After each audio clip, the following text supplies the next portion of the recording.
Good morning, good evening, good afternoon, wherever you are. If you like what I say, if you like what I do, please subscribe to my channel and share. So, we've been doing a couple of things. I'm going to tell a story and then a couple of things a little bit of housekeeping that I've been doing. So, the reason why I started this channel and started doing these things and say these things is, first of all, I had a lot to say. And I wanted a platform that I could say it. And I don't mind criticism or somebody talking back to me or anything like that. But I always felt really bad, and I still do, when I work for some place and see a really great offer and people leaving money on the table. We explain every day at our jobs in customer service, you could be getting this back. You could be getting that back. And like I said, it goes back down to when I used to watch. So I'm a Gen X, and proudly Gen X. I got the patch on my jacket, like I have many other patches. And that I grew up watching the guys with the videos at night on how to be rich. It was amazing to me. Every single night there'd be a different one. And it would just be recycling over and over again. You could be a millionaire. You could be rich. You can do this. The only difference between you and a millionaire is intelligence, knowledge. And you don't even have to be that smart. You don't have to be that bright. You just have to know what they know and use my system. And for $29.99, you'll be able to get it, and you'll be rich too. I always felt the book later in life would be like how to make $1 million by selling my book for $1 to 1 million people. And then as I found things, and I kept on Googling, and I'm a student of Matthew Laszlo, who, and I say a student because I've been watching him since Oprah, where he would say, get free money from people. And I used to Google, and I read his books. I used to write to congressmen and Congress, and I did get things for free. And as I grew up and I got older, I started to find out that even though they weren't actual jobs, but if you did certain things, companies would send you money, $5 off, $5 credit, rebates, and I started researching it. One of the first things I ever did was I would look on the ground at the 7-Eleven and at different convenience stores, and I would gather the boxes of Marlboro cigarettes, and I would cut out the points, and I would write away, and I would get decks of cards and glasses for Marlboro. I had a whole bunch of stuff from Marlboro, and I didn't even smoke. Just because I would look down on the ground, people would leave things, these boxes of cigarettes, and they didn't see any value in it. But I did. And, it got to be that my friends and people that walk with me, because I would be picking up what they would think is trash. But to me, I got glasses from Marlboro. I got decks of cards with the Marlboro Man. I don't think I ever got a jacket. I might have. But I would gather these things and use it that other people would leave behind. And if I had the internet back then, I would be like, guys, why aren't you picking this up? Why are you throwing this away? This is money. This is stuff. And they didn't see the value in it, but I did. So I had these things. So when I started doing Atlas Earth, and realizing where I'm almost at $600, I'm right now $578. Just by taking my time and using it, it actually works. And A lot of people I've shared on my channel that show you that actually does work. It's not just me. It actually does work. Problem is that at its core, making money consistently is boring. And I understand that pennies. When I was young, this was another thing I did. I set up a wishing well in my house for people to set coins.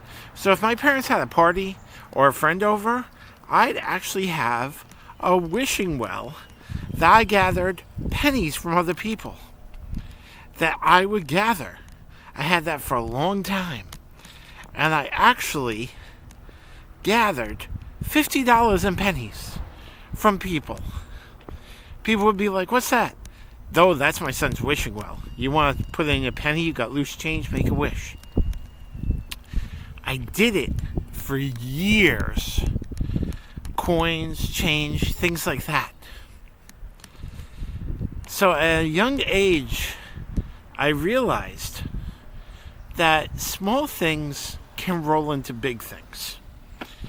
And the thing about beer money, which is really what I've become an expert in through Mistplay and through Fetch and through everything else I do and I say, Atlas Earth, of course, my biggest one, is that even though they're small, $5, $6, $7, Swagbucks, got another $10 Google gift card coming to me, that many people know, but a lot more don't.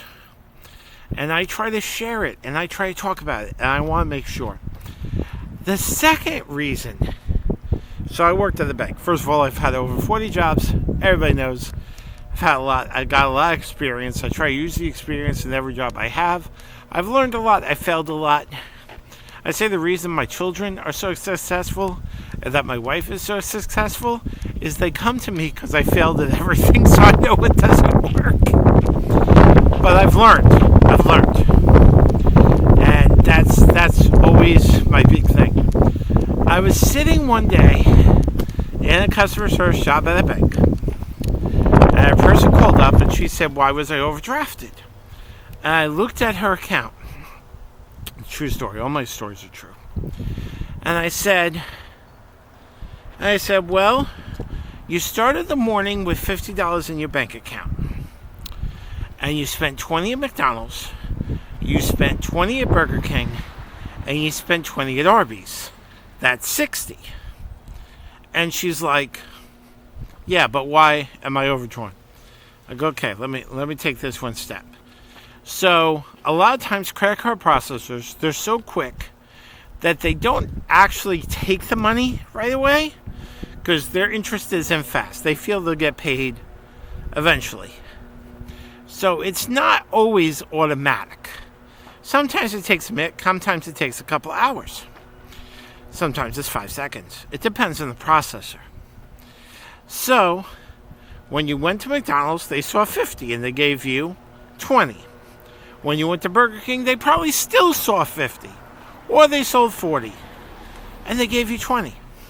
And then finally, when you went to Arby's, they probably saw 40 or 20 or something like that. But they saw you had enough to cover.